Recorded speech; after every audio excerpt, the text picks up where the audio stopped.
Former Kano State Governor Rabiu Kwankwaso has decried the poor state of the economy and the agric sector, which according to him is a reflection of poor leadership on the part of the President Muhammadu Buhari's led administration.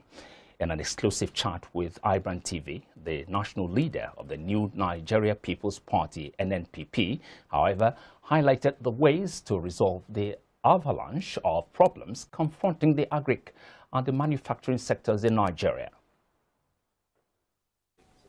You see, the solution to what we have is summation of all what I told you. Look at farmers. What do they want? First of all, they will tell you fertilizer, because over the years, all these crops we have, all the seeds and seedlings were introduced to fertilizer. It's not their fault. When I was a child, there was nothing like fertilizer. I was alive when fertilizer was introduced in northern Nigeria, but we had crops long before my grandparents. They are planting it using local manure. When it came, it was even free. They are bringing it to my father in my district to distribute. But now they are being introduced, these things. If you go and plant maize now without putting that element of fertilizer, you are just wasting your time. You just come up like this, you see it flowering, before you know it, it's dead, it's finished. So there must be fertilizer. The cost is so exorbitant, and things cannot continue like that. Now farmers, nobody wants to go and be doing what my grandparents have done, working manually as laborers in the and that's why our children are not going for farming. No value addition in terms of technology. People will be happy with tractors on the farm. If they cannot get that, maybe use animals so that they can double or triple their own output, and so on and so forth. People want to go to schools. People want to do what everybody is doing. We are all human beings. Only that one can argue that this one comes from this family today, or the other one comes from the other family. But we are all human beings. If somebody slaps you or any other person, they'll feel it. But leaders don't understand that. Now, unless you go and cater, give hope to people, give jobs to young men and women, you still continue to have people who will be taking drugs, and drugs are not even controlled in this country. Everybody is just there. I know some places, somebody was telling me that in all the markets they are selling drugs like they sell beans or maize. It's using pan, to sell. They're not talking of expiration date, because they are just things that are there to kill the Nigerians. So you have to correct the politics.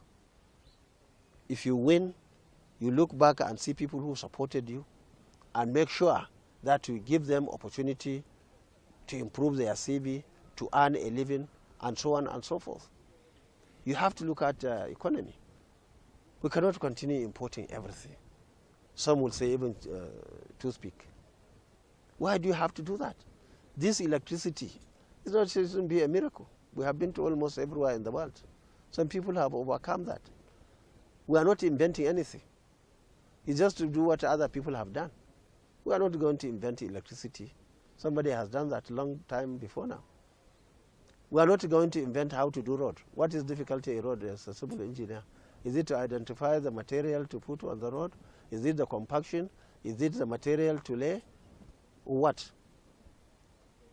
In my opinion, we don't need even people from elsewhere to come and do. These are things that we can do. I can do it, if not because I'm in this business. This is what I learned long before I came into this. I was the project manager of Chala Gorge Dam, one of the biggest in this country, before I left service, civil service. So we can do it. I was in craft school, I was in technical school, I was a fitter machinist. I worked in many industries in Kano. I was in Raka and Chaka, I was in S-Raka, I was in Reka itself, producing, fitting and machining, using lathe machines, shaping machines, drilling machines, all sorts of machines to produce missing parts or damaged parts. Why do I have to bring things from elsewhere? Our boys are still there. They can do it. Now we have gone bad to the extent that most of the things that we do, like POP, like if we lay in granite or tile or anything, we have to get people from neighboring countries. Okay, what of Nigerians? What are they doing? They are in the villages and towns and cities just taking drugs. Not because they want to do it, but the circumstance. That's why we built 44 technical schools in Kano, to train them locally. So, you see, all these things must be done. And people, leaders must see everybody as their own. Whether it's the same party with you or in an opposition party, once you are president or governor, they are all yours. You are the president of the country, not president of your party. You are the governor of the state, not the governor of your own party. You bring in people, give them hope. What we have today is that whoever becomes president or governor, all others who are in other parties are his enemies. The only people he likes are people in his party. And even them, he'll take small chunk, small percentage. All others are angry. So that's the beginning of the problem. The politics itself must be right. So you have to look at all this.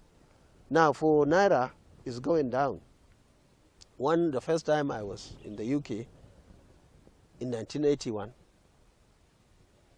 1 Naira is more than $1. That's my BTA. What of now? If you know it yesterday, today you have to ask. It's not appreciated, it's always going down. You have to stop that. Everything you see around is imported. We have to stop that.